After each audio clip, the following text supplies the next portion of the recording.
नमस्ते दोस्तों, welcome to the second episode of the Isha talk show. आज हम बात करने वाले हैं डांस के बारे में। एक ऐसी चीज जिसके साथ हमारे इमोशंस जुड़े होते हैं, हमारा प्यार जुड़ा होता है, हमारी बहुत सारी खुशियां जुड़ी होती हैं। लेकिन उसे एज अ करियर कैसे चूज करना है और उसे किस तरह अपनी लाइफ में आगे बढ़ाना है, वो आज बताएंगे हमारे special guest mister Nikhil Dhingra, जो एक कोरियोग्राफर है, जो एक डांस टीचर है, जो आपको डांस के बारे में एजुकेट भी करेंगे और प्लस आपको बताएंगे कि उसके साथ साथ डिजिटल मार्केटिंग आपको कितना हेल्प करती है। So let's start with our show, the second episode of the Isha talk show.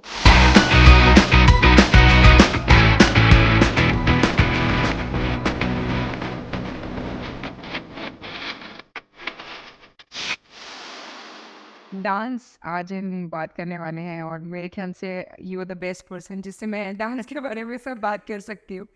तो मैं पूछना चाहती सर कि डांस क्यों, मतलब 18 इयर्स बिफोर ये जर्नी आपने स्टार्ट करी, तो why did you choose this career, या why did you choose as a, मतलब कि इसे मुझे प्रोफेशनली आगे बढ़ाना है, तो व्हाई डांस?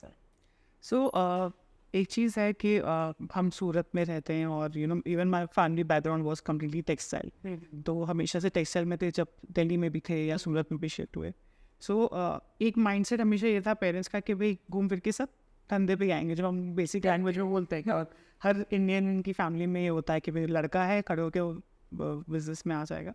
पर जब मैंने जाके देखा, वो माहौल देखा या वो देखा, तो मुझे बिल्कुल समझ ही नहीं आया। बहुत ही अनऑर्गेनाइज सेक्टर था और बिल्कुल समझ नहीं आता था कि कैसे काम करते हैं, क्या करते हैं। प्लस एक होता है, मैं हमेशा से इस चीज़ पे फोकस था कि मैं खुद का कुछ करना चाहता हूँ। मतलब वो छोटा हो बड़ा हो, मतलब पापा के साथ नहीं बैठना है धंधे पे के, और उन वो जैसे बोले या वो जो उन्होंने सेटअप करके दे दें और वो जाके बैठ जाओ, उसमें कुछ इतना फन नहीं था, वो एक्साइटिंग नहीं था। सो फिर चाहिए। हासिल चाहिए था लाइफ में कुछ, और खुद का कुछ करना था। क्योंकि मन था कि we have to be independent. खुद की लाइफ रहेगी तो आप खुद के डिसीजंस ले सकते हो, रिग्रेट नहीं होगा लाइफ में, लर्निंग्स होंगी, that will be more better. So मैंने टेक्सटाइल में कोशिश की, साथ में पापा के साथ जाके देखा और सब बैठा, तो मुझे बिल्कुल समझ नहीं आया। उसके बाद मैंने 2-3 चीज़ें और भी देखी। So Surat was a very new city which was developing so much कि उधर कॉफ़ी शॉप्स तब 18 साल पहले ट्रेंड आ रहा था। और मैंने मेरी ग्रेजुएशन के लिए मैं पुणे गया था, तो वहाँ पे बहुत ही एडवांस थे सब के सब कॉफ़ी शॉप्स, और वो सब बहुत कॉमन चीज़, यंगस्टर कल्चर बहुत ज़्यादा था। सो इवन वो ट्राई किया कि अच्छा वो भी कुछ कैसा कर सकते हैं। पर कहीं पे भी जाके जो बोलते हैं ना, एक किक मिलती है कि वो मिलता है, स्पार्क मिलता है कि मुझे ये करना है। So this happened in dance, कि वो स्कूल टाइम से ही शौक था कि करना है, सिखाना है। And more than dancing, I enjoy teaching. मुझे सिखाने में बहुत मज़ा आता है ज़्यादा। सो that is how it started. And अगर देखा जाए जर्नी, तो पहले उसके पहले वाली स्टोरी बहुत ही व्हाट वी से ट्रैजिक तो नहीं बोलूँगा मैं, ट्रैजिक से ज़्यादा इट इज़ मोर स्ट्रगल पर ही। और इनिशियली के 6 महीने साल बहुत ज़्यादा स्ट्रगल था। उसके बाद when you prove yourself to your parents कि नहीं, this can also make some money, this can also make you independent, तब it is all okay. Parents को समझाना उस समय sir it would be oh, it was too difficult. मतलब मेरे dad ने ऑलमोस्ट 6 महीने मुझसे बात नहीं की थी कि हमारे खानदान का लड़का है, सर्विस कर वो पंजाबी पंजाबी है। I guess. और जबकि बस उनके पास, सबके पास सेटअप रेडी था। मतलब right. डैड के पास और सबके पास सेटअप रेडी था, तो उनको लगता था कि नहीं, ये चीज़ नहीं होनी चाहिए। पर ठीक है, then you have to prove yourself. And मैं हमेशा आजकल के जो यंगस्टर्स हैं, यंगस्टर्स मतलब मैं अपने आप को बोलना नहीं बोल रहा हूँ, सही सही है। सो मैंने से आजकल के बच्चे जो है ना, व्हेन आई टेल देम कि वो 2 महीना कुछ करते हैं, 6 महीना कुछ करते हैं, फिर वापस छोड़ देते हैं, फिर 6 महीना कुछ करते हैं, फिर छोड़ देते हैं, तो you have to prove yourself. Consistency is the only key. और जब तक आप प्रूव नहीं करोगे कि you have to do this, और आप उसमें लगे रहो लगे रहो लगे रहो, आज नहीं तो कल वो कहीं ना कहीं क्लिक होता ही है। आता है मेरे बाहर। 100%। सो अमेजिंग 18 इयर्स की journey sir. And amazing, amazing as in part of learning. So ऐसा कोई बिजनेस प्रोफेशन, कोई भी काम ऐसा नहीं है जिसपे अप एंड डाउन नहीं आया था। So if you ask me what is dance for me, I'll always say that is my first love. Even when I met Mansi, I told her कि मेरा पहला प्यार मेरा काम है। उसके बाद तू है और बाकी सब उसके बाद आते हैं, पर मेरा पहला प्यार काम है। लेकिन कई बार the reason I tell you is because what happens right now is people say कि वो relationships loyal नहीं होते हैं, वो नहीं होते हैं। So काम एक ऐसा relationship है जिसके साथ आप लॉयल हो या नहीं हो, वो हमेशा लॉयल है। The work is always loyal to you. So it has happened कि मैं भी बीच में लॉयल नहीं था मेरे काम की तरफ. मैं ऐसे लॉयल नहीं था, मतलब ठीक है फॉर ग्रांटेड ले लेते हैं कि ठीक है थोड़ा लाइट काम हो जाएगा, नहीं करते आज काम पे नहीं जाना है, आज छुट्टी मार लेते हैं. तो when I started doing that, I can see the downfall happening. Right. And I was lucky enough to realize myself कि नहीं, ये गलती और किसी की नहीं है, ना सर्कमस्टांसेस की गलती है, ना किसी और चीज़ की गलती मेरी है कि मैं अपने काम पे उतना लॉयली, उतना डेडिकेटेडली फोकस नहीं कर रहा हूँ. And then when I realized that, then it was again, you know, दो ग्राफ फिर वापस ऊपर लगा रहा है. Right. पर वही है, 18 साल में हुआ ऐसा कई बार कि यू फॉल डाउन. कई बार किसी की भी गलती नहीं थी. अब कोविड में क्या बोल सकते हैं, किसी की गलती थी. वो that was a good downfall for us because that was completely offline centres बंद हो जाना, 3 महीने बिल्कुल काम नहीं होना. उसके बाद भी 1 साल 2 साल लग गए शुरू होने में सारा. But then you have to adapt new things and keep working on. So sir covid में क्या चेंजेस आए आपकी लाइफ में? मतलब एज अ ऑफलाइन क्लास आप सिखाते हैं तो उसमें आप लोगों को अपने face to face 1-to-1 classes सिखाते हैं. सो कोविड में आपकी लाइफ में क्या चेंजेस आए? So I will never say कि COVID किसी के लिए अच्छा था, but it has its positive sides also. So as Indians, we are more tech friendly now. Even not only us, but even the older generation. वो लोग भी अब tech friendly हो गए. और I was able to adapt from offline to online section. Okay. तो जो मेरी कुछ कम्युनिटीज़ हैं मैं उनमें भी बोलता रहता हूँ कि प्लीज़ ऑनलाइन शिफ्ट होने की कोशिश करो. शिफ्ट नहीं तो एटलीस्ट उसको अडाप्ट कर लो. मैं नहीं बोला कि हर कोई 100% शिफ्ट हो सकता है, पर उसको अडाप्ट करो. द रीज़न इज़ 2 फ़ायदे हैं व्हेन यू गो ऑनलाइन. एक ये बहुत बड़ा फ़ायदा है कि आपका जो मार्केट साइज़ है, हम सब अब समझते हैं व्हाट इज़ मार्केट साइज़ या मार्केट उसका प्राइसिंग कैसे वो करना होता है. जो आपका मार्केट साइज़ है वो आपकी सिटी से हट के पैन वर्ल्ड हो जाता है. मतलब पूरी दुनिया आपका मार्केट साइज़ हो गई अब अगर आप ऑनलाइन हो तो. सो जैसे अब मेरे बहुत सारे स्टूडेंट्स लंदन से हैं, अमेरिका से हैं, स्वीडन से हैं, बहुत सारी कंट्रीज से हैं. तो जब पहले मैं सिर्फ ऑफलाइन ले रहा था तो वो लोग सब नहीं आ सकते. Exactly. But with online platform they are able to do that. So what expand? We have expanded so much. So वो एक बहुत बड़ा फ़ायदा है. एंड ऑफलाइन मैंने बहुत कम कर दिया है, एकदम ना के बराबर है.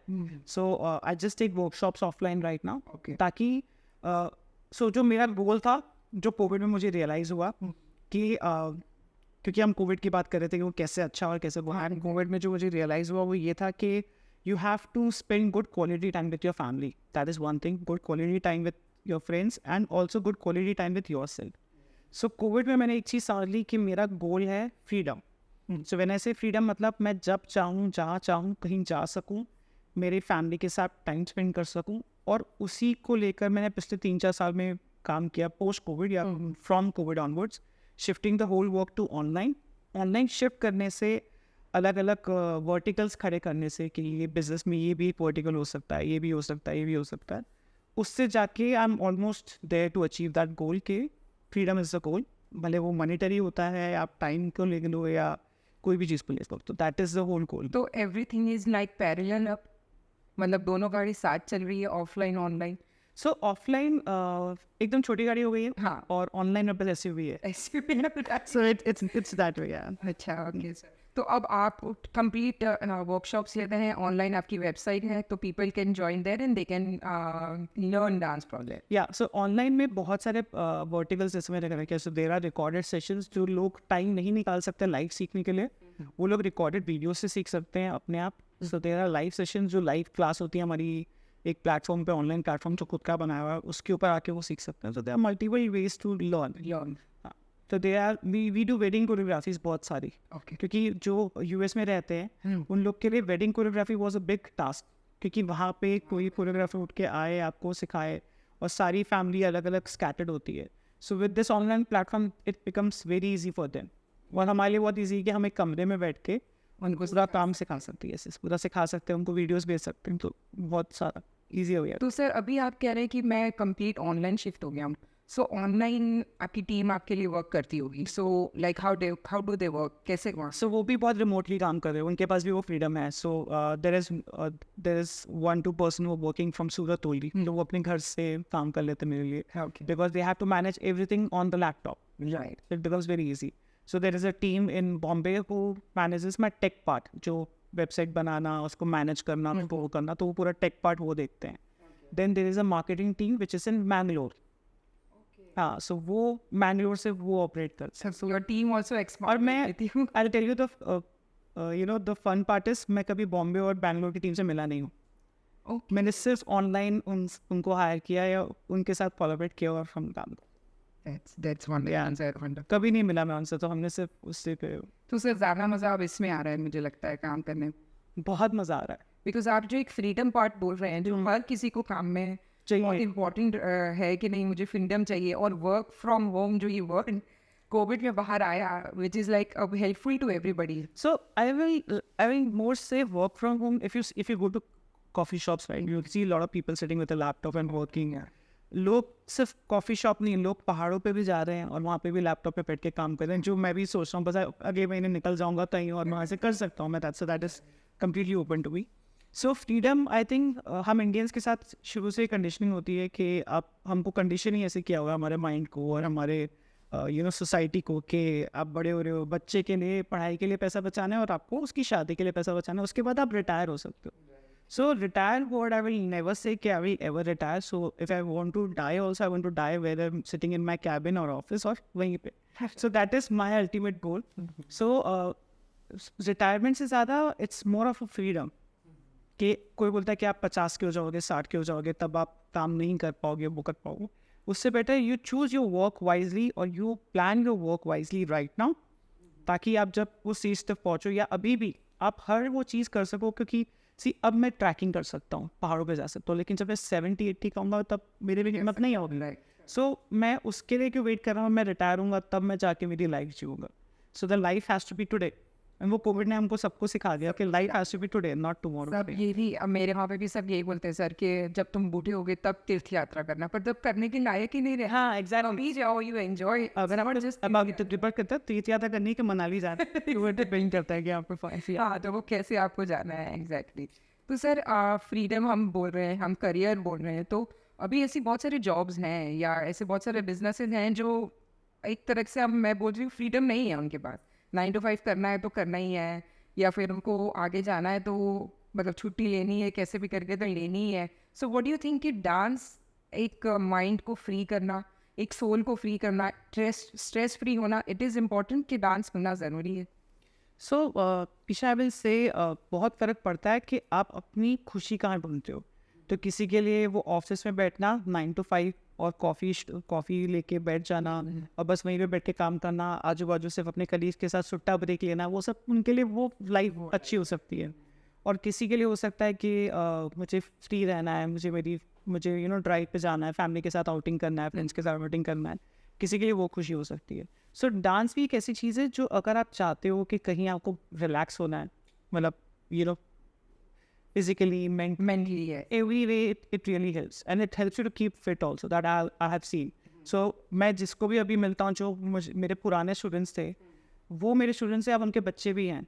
सो मैं वैसा का वैसा ही दिख रहा हूँ इतने सालों से. सो दे ऑलवेज टेल मी कि आप कब बड़े होगे.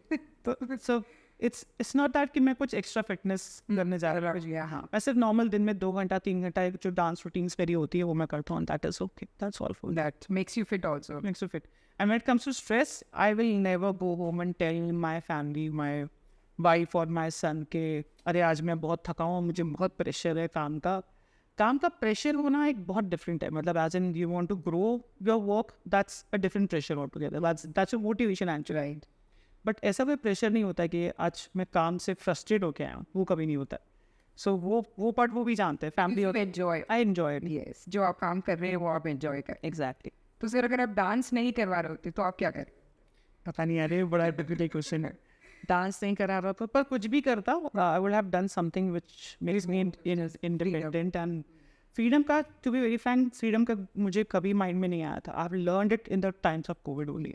It is how important it is to be freedom and how important it is to be financially freedom also. So मैं जब फ्रीडम बोल रहा हूँ तो सिर्फ टाइम की नहीं, फाइनेंशियली फ्रीडम भी बहुत ज़रूरी है. और फाइनेंशियली फ्रीडम का मतलब ये होता है कि आपको उसके बारे में कभी सोचना ना पड़े. You don't have to think about money इतना कम EMIs देनी है, इतनी EMIs देनी है, उसके बारे में सोचना ना पड़े. So again working towards that goal कि फाइनेंशियल फ्रीडम कितनी इंपॉर्टेंट है. अब कोई बोलता है कि कितना पैसा बहुत हो जाता है, तो पैसे की कोई लिमिट ही नहीं है. वो कोई भी पैसा कभी बहुत नहीं होता. फाइनेंशियल फ्रीडम सिर्फ इतना है कि आपको कभी उसके बारे में अपनी बाकी चीज़ों में कॉम्प्रोमाइज़ नहीं करना पड़े, not materialistic thing at all. मुझे कभी ये नहीं कहना पड़े कि मैं मेरे बेटे का एनुअल फंक्शन मिस कर रहा हूँ क्योंकि नहीं, मुझे काम पे जाना पड़ेगा। सो फॉर उसका एनुअल फंक्शन 10th स्टैंडर्ड का 5th स्टैंडर्ड का वापस पलट के नहीं आने वाला है। So I should be able to have that freedom कि मैं उसका वो एनुअल फंक्शन या उसका स्पोर्ट्स डे या उसका जो मेरा बेटा फुटबॉल खेलता है तो उसका फुटबॉल मैच मैं मिस नहीं करूँ। So I think now when I go to his football matches I am the only father. I hardly see any fathers coming there, they are all mothers के वो वहाँ होते हैं। But kudos to mothers who take out so much time to spend, and there are a lot of fathers who also try कि भाई Sunday है तो हम मैच देखने आते हैं। पहुंच जाए और मेरे साथ ऐसा है कि संडे और मंडे मैं मैच देखने पहुंच जाता हूँ। So I don't want to miss that. So that is why I want that financial freedom also कि मैं इसलिए नहीं उसका मैच देखने जा सकूँ कि मुझे कमाना है। सो आई प्लान ऐसे कि बस पहुँच सके। सर, तो फाइनेंशियली स्टेबल होना या फाइनेंशियली फ्रीडम जो आप बोल रहे हैं, it's a very big topic. तो I want to ask you कि कितना इम्पोर्टेंट है फाइनेंशियली फ्रीडम एक होना या फाइनेंशियली स्टेबल होना, and as a dance is a career, what do you think about that? So वैसे सेट अगर हम स्टोरी की बात करें पुरानी तो पेरेंट्स का मना करने का रीज़न क्या होता है कि भाई आप फाइनेंशियली आप सेटिस्फाई नहीं हो पाओगे अगर आप वापस जाओ। ये जो मैं 2005 की बात कर रहा हूँ, मेरे पेरेंट्स मुझसे बात करते थे। सो 3 Idiots मूवी हम सब ने देखी और हम उनमें से तो कि कल को अपने दोस्तों को बड़ी गाड़ी और बड़ा घर लेते देखोगे तो तुम क्या करोगे। So but very clearly R Madhavan says कि मैं छोटी गाड़ी लूँगा, छोटा घर रहूँगा, लेकिन खुश रहूँगा। सो वो फाइनेंशियल फ्रीडम उनके पास भी होगी और उसके पास भी होगी, पर वो छोटे और बड़े में फ़र्क होगा। तो बट अल्टीमेटली वही है कि आप कितने में खुश होते हो वो तो आपके ऊपर डिपेंड करता दिखावा करने के लिए तो सर हम कहीं पे है। वो तो कोई लिमिट ही नहीं है। सीरियस आप एक लैम्बोर्गिनी ले आओ और अगले दिन आप तो देखोगे आपका बाजू वाला उससे बड़ी गाड़ी ले आएगा। सो उसका कोई लिमिट ही नहीं है। So financial freedom should be, you should be, मतलब आपको पैसे के बारे में वापस सोचना ना पड़े कि भाई मुझे कमाना पड़ेगा तो कल मैं ये कर पाऊँगा। सो एक हार्ड वर्किंग जोन, या मैं ये नहीं बोला कि हासिल मत करो लाइफ में, वो तो मैं आज भी करता हूँ। आई स्टिल वर्क, इफ 18 साल हो गए I still work 17-18 hours a day, और मे बी 15 आवर्स तो मिनिमम है कि I start my day morning in the 6 AM और रात को 9-10 बजे तक। पर उसके बीच में I give my time to my son, family, everything is included there. So वो हो जाता। पर या financial freedom is very important. Sir, dance आपको डिसिप्लिन सिखाता है, like how much it is important कि हमें एक डिसिप्लिन, हर काम में डिसिप्लिन तो चाहिए, लेकिन मैंने ऐसा सुना है कि आप डांस अगर आप एज अ एक घंटा करो, 2 घंटा करो, तो आपके अंदर एक वो डिसिप्लिन आ जाता है, एक आपको ऑर्गेनाइजेशन समझ में आ जाता है कि नहीं, बिकॉज इसमें आपकी आंखें, हाथ, पैर सब एक साथ चल रहे होते हैं, बॉडी का every part is working together. So what do you think, is it important with the discipline? So when we talk about discipline, Isha जो आपने बोला वो एकदम सही है कि हर काम में डिसिप्लिन चाहिए।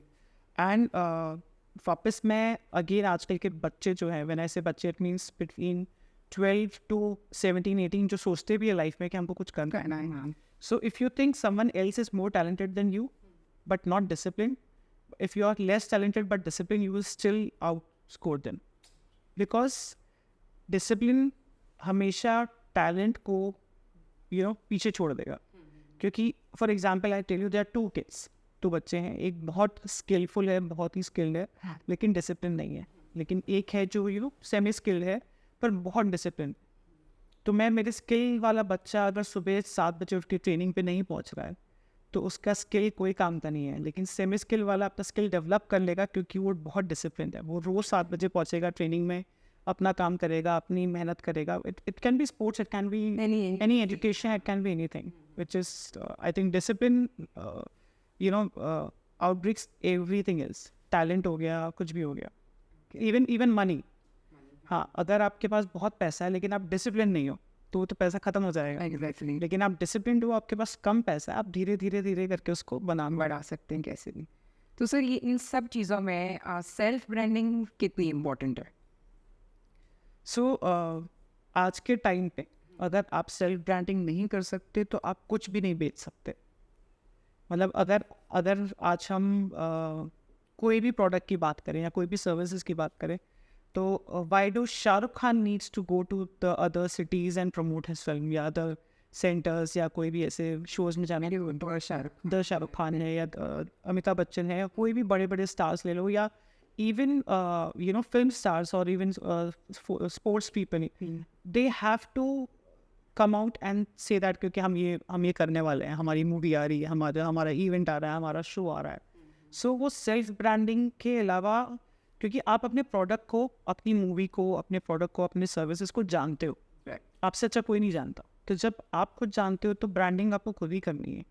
उससे अच्छी ब्रांडिंग कोई नहीं कर सकता. वही कर सकता बिकॉज वो आपने सोचा हुआ है कि उसको कैसे आगे बढ़ाना है. क्योंकि आपका विजन कोई मैच नहीं कर पाएगा ना. आपका जो विजन है वो उसके साथ बहुत मुश्किल से कोई अलाइन हो पाएगा. You know, different agencies are coming in, marketing agencies हैं, यो ब्रांडिंग एजेंसीज हैं, सब होते हैं. पर आपका विजन उनके साथ अलाइन होना चाहिए. कि आपका विजन है कि मुझे मेरे टॉक शो को एक दिन हॉटस्टार पे स्ट्रीम करना है, नेटफ्लिक्स पे स्ट्रीम करना है. सो वो आपका विजन है. सो जैसे ही आपका विजन है कि आपको नेटफ्लिक्स तक जाना है, तो उसकी ब्रांडिंग लेके जाना, उसको लेवल तक लेके जाना, वो आपको करना ही पड़ेगा.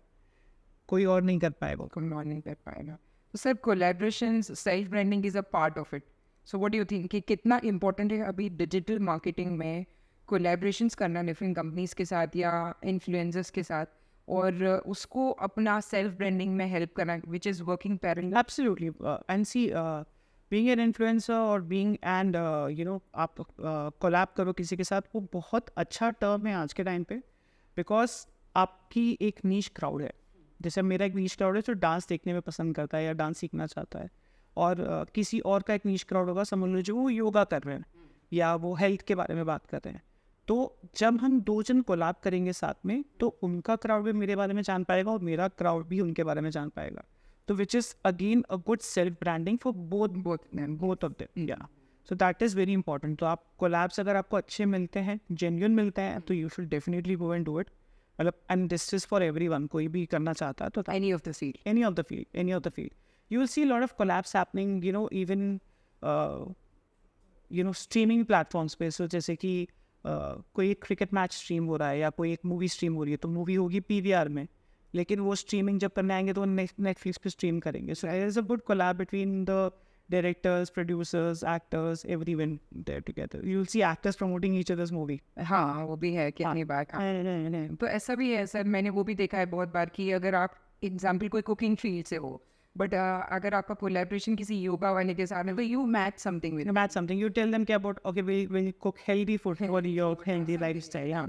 तो वो आपका कोलैबोरेशन Collaboration बहुत फर्क पड़ता है. तो सर डिजिटल मार्केटिंग जो एक वर्ड अभी बहुत मतलब इन है कि नहीं, digital marketing, self branding, social media marketing, which is मतलब important for every of the field. अगर आप अकाउंट्स है या अगर आपका इन्फ्लुएंसर है, आप कोई भी फील्ड में हो, पर ये सारी चीज़ें बहुत इंपॉर्टेंट है क्यों आपको बिजनेस ग्रो करने के लिए. सो व्हाट डू यू थिंक कि इनसे बिजनेस ग्रो होता है, या फिर आपको लगता है कि ये सारी चीज़ें इट्स No, absolutely. मैं खुद डिजिटल मार्केटिंग में पूरा, मतलब मैं डिजिटली ग्रो कर रहा हूँ पूरा का पूरा. सो उससे क्यों ग्रो होता है? दो सिंपल रीज़न है कि आज हम सब हमारे फ़ोन से बहुत ज़्यादा अटैच्ड हैं. मतलब हम दिन में 3 घंटा 4 घंटा कम से कम अपने फ़ोन के साथ टाइम स्पेंड करते हैं ज़्यादा. और मार्केटिंग आपसे ज़्यादा. सो मार्केटिंग का सिंपल फंडा ये है, जो दिखेगा वो बिकेगा. तो अगर आप डिजिटली बार बार अपने प्रोडक्ट के बारे में, अपने सर्विसेज के बारे में लोगों को वैल्यू ऐड कर रहे हो अपने मार्केटिंग के थ्रू. सो वैल्यू ऐड करना ये हो जाता है कि आपका जो प्रोडक्ट है, आप उसका एक छोटा सा पार्ट ऑलरेडी लोगों को फ्री पहुंचा रहे हो, तो उनको समझ में आता है हाँ मैं इससे रिलेट कर सकता हूँ या कर सकती हूँ. सो वो डिजिटली पॉसिबल है. मैं पुराने ज़माने की मार्केटिंग पे जाऊँ तो हमने बहुत बड़ी बड़ी होर्डिंग्स देखी हैं, या हमने पेपर्स में पैम्पलेट्स देखे हैं, पेपर मैच देखे हैं. पर आज हमारे पास मोबाइल से निकलने का ही टाइम नहीं है, तो आप कुछ भी आसपास नहीं देखते हो. I have seen people even driving, वो अपने फ़ोन पे ऐसे करके रील देख रहे होंगे ड्राइव करते करते भी, विच इज़ वेरी रिस्की. नहीं करना चाहिए किसी को, लेकिन लोग करते हैं और हमने देखा है कि लोग करते हैं ये सारी चीज़ें. सो वो डिजिटली हम सब इतना अंदर फंसे हुए हैं उसके. So which is also a part, आपके पास एक मौका है अपने ब्रांड को डिजिटली ग्रो करने का, क्योंकि आपको पता है कि पब्लिक डिजिटली ही अवेलेबल है.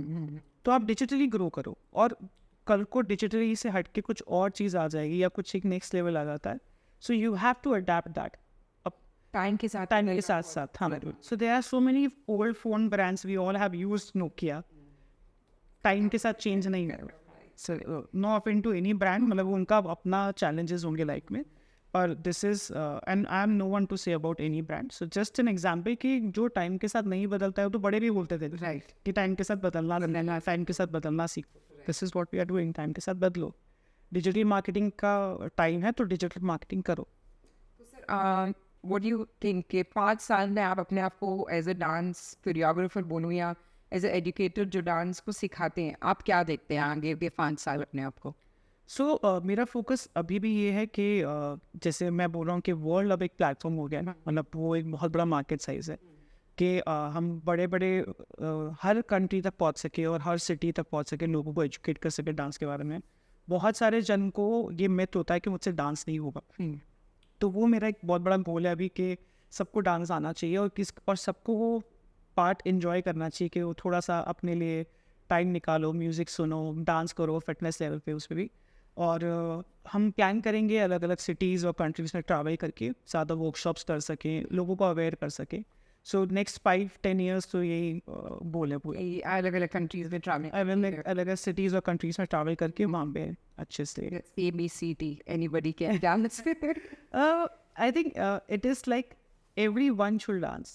At least see हम और प्लस हम इंडियंस के अंदर ये होता है कि कोई पैदा होता है तो भी हम डांस करते हैं, कोई बर्थडे पार्टी तो डांस कर रहे हैं, दोस्त की गर्लफ्रेंड छोड़ गई है तो उसको ब्रेकअप पार्टी करते हैं, कोई अगर एंगेजमेंट हो रही है तो पार्टी करते हैं। तो it's all about you know having that celebration, और कहीं ना कहीं वो डांस कनेक्टेड होता है हमारे साथ लाइफ में।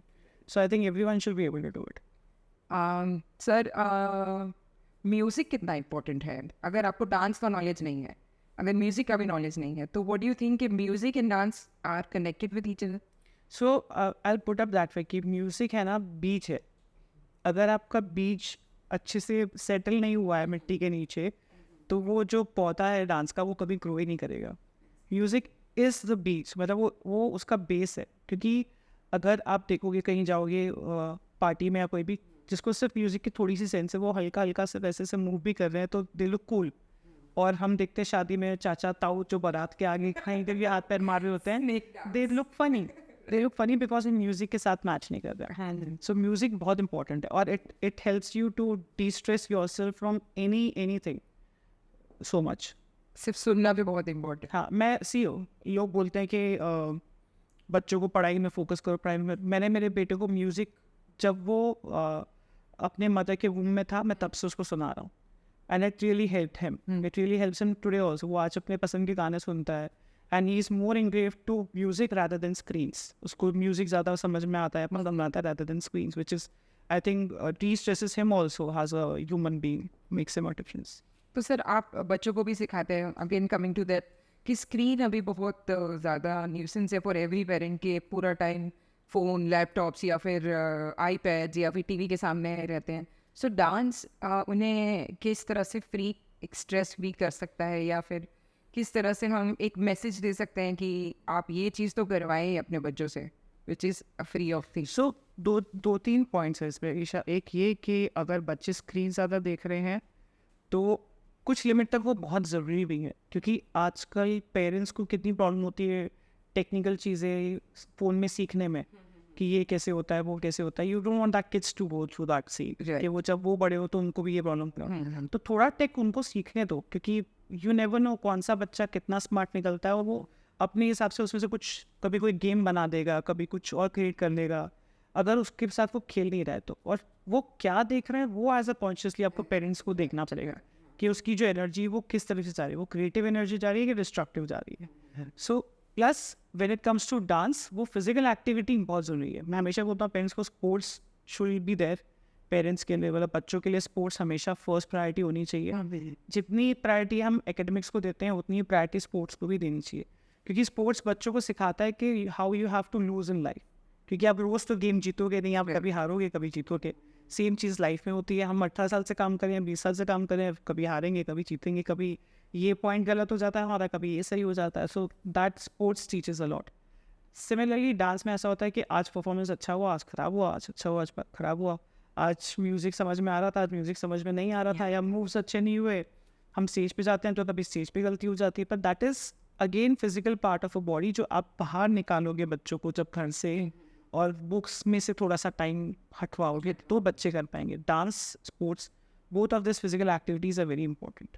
सो डांस इज स्पोर्ट नहीं सर? अभी ऐसा आया है कि नहीं, डांस स्पोर्ट्स में ही गिनाता है? डांस के कुछ कॉम्पिटिशन्स होते हैं, जैसे कि there are skate dances and all those, there are good level of competitions, जैसे कि वर्ल्ड बॉलरूम डांस कॉम्पिटिशन होता है, वर्ल्ड सालसा कॉम्पिटिशन होता है, बहुत सारे ऐसे कॉम्पिटिशन्स होते हैं जो विच को they put it into sports, but then again dance is more of creative field, so हर बच्चे की अपनी क्रिएटिविटी हो सकती है. So when you talk about choreographers in Bollywood and Hollywood, so they everyone, आप किसी को नहीं बोल सकते कि ये बेस्ट है, हर एक की एक अपनी स्टाइल है, अपनी क्रिएटिव लैंग्वेज है. तो सर आपका फेवरेट एक्टर तो शाहरुख खान, आपने शाहरुख खान है, तो favourite dancer from Bollywood? So hands down Hrithik Roshan, मतलब the way he moves it's absolutely poetry. मतलब एक होता है कि आप एफर्ट डाल के डांस करो या वो करो. So I tell you a story about, बहुत सारे जन को ये मिथ है और पता भी नहीं होता है, मैं फिर भी एक्सप्लेन करता हूँ. So there is a very big difference between a dancer and a choreographer. I am a better choreographer और मैं बोलता हूँ मैं बेस्ट हूँ कोरियोग्राफर, बट मेरे से बहुत बेटर डांसर्स हैं सूरत के अंदर, या मेरे स्टूडेंट्स भी हैं जो मुझसे बहुत बेटर अच्छा डांस करते हैं. सो कोरियोग्राफर की अपनी क्रिएटिविटी होती है कि वो क्या क्रिएट करना चाहता है, क्या पोर्ट्रे करना चाहता है स्टेज पे, क्या कैसा दिखेगा, ये स्टूडेंट आएगा, ये बच्चा आएगा, या ये आएगा और ऐसे ऐसे सब दिखेगा. That's completely creative thing. So Hrithik Roshan has a move, मतलब मुझे लगता है कि जो बैकग्राउंड डांसर्स होते हैं उनको डिफिकल्टी होती होगी उसके साथ करने में, because he is one guy who can absolutely fly in the air आराम से. सही में सर, और वो कोई भी स्टेप, मतलब कोई भी से वो एक्चुअली, मतलब you take him to a romantic song, make him do something like which is very pop kind, he can do everything. Sir, so what's your forte, मतलब आपके लिए कोरियोग्राफी में आपको सबसे अच्छा कौन सा फॉर्म लगता है? So हम जैसे कंडीशनिंग हुई, obviously Bollywood is one base, मतलब वो हमारे खून में है, हमारे इंडियंस के खून में है. सो और सिर्फ यहाँ नहीं, मतलब क्योंकि अब हमारे पास स्टूडेंट्स जो पूरे दुनिया से हैं, वो उनका सबसे पहला क्वेश्चन होता है बॉलीवुड का ये वाला गाना सिखाना, बॉलीवुड का वो, उनके खून में, वो कितने सालों से वहाँ हैं, कुछ तो बॉर्न भी वहाँ हुए हैं, तो भी उनको इंडियन म्यूजिक की तरफ वो पॉलिटिक्स जो है वो बहुत ही खींचती हैं अपनी तरफ. और आई लव डूइंग बॉलीवुड, और जैसे कि सालसा हो गया, बचाता हो गया, this are all good forms. I love doing them. Sir, अब that was a wonderful talking to you. बहुत मज़ा आया, इतना सारा नॉलेज आपने डांस से रिलेटेड हमें दिया, और इतना मुझे पता भी नहीं था कि इतने सारे फॉर्म्स होते हैं या इतना सारा डांस का होता है. So it was fun. I think don't please was fun. Sir, a message to our dancers, या जो अपकमिंग डांस सीखना चाहते हैं या जो घबरा रहे हैं कि नहीं यार मैं डांस नहीं कर सकता हूँ, लेकिन after listening to this podcast, after listening to this show, if you want to give a message there. So I think जिसको भी लगता है कि वो डांस नहीं कर सकता है, वो तो बहुत बड़ा मिथ है. तो आपकी बॉडी का साइज, शेप मैटर नहीं करता, आपकी एज मैटर नहीं करती, मतलब आप कोई भी एज में हो आप डांस कर सकते हो. दूसरा बहुत बड़ी चीज़ है कि अगर आप अपने आप को हल्का सा भी डी स्ट्रेस करना चाहते हो, मतलब you want to stay fit and destress, you should pick up any physical activity, and the best one to pick up is dance, क्योंकि वो आपके कंट्रोल में है, आप कहीं भी मूव कर सकते हो. और ऐसा नहीं है कि आपको क्लासेस में ही आना है, मैं ये बिल्कुल प्रमोट नहीं कर रहा कि आप मेरी क्लास में आओ या कोई और क्लास में जाओ. Pick up a music, pick up some steps and just keep doing it, और बस I think you'll be sorted for life. वो ये बोलते हैं ना कि you have to fake it you make it, so you have to stay happy while you are dancing. When you start staying happy, I think उसके आसपास के जो आपके आवर्स होंगे पहले वाले और उसके बाद वाले घंटे, you will feel that you are sending out that happy vibe and positive vibe outside. That will make a lot of difference. Thank you दोस्तों हमारा पॉडकास्ट सुनने के लिए. डांस को हम कैसे करियर बना सकते हैं, डिजिटली कैसे ग्रो कर सकते हैं, आज हमने सीखा. आपको कोई भी क्वेश्चन हो जो हम निखिल सर तक पहुंचा सकते हैं डांस से रिलेटेड, तो आप नीचे इंस्टाग्राम हैंडल पे भी बता सकते हैं, हमें भी नीचे कमेंट्स पे बता सकते हैं. हमारे फर्स्ट एपिसोड को इतना प्यार देने के लिए थैंक यू सो मच. इसी तरह लाइक, सब्सक्राइब और शेयर करते रहिए द ईशा टॉक शो.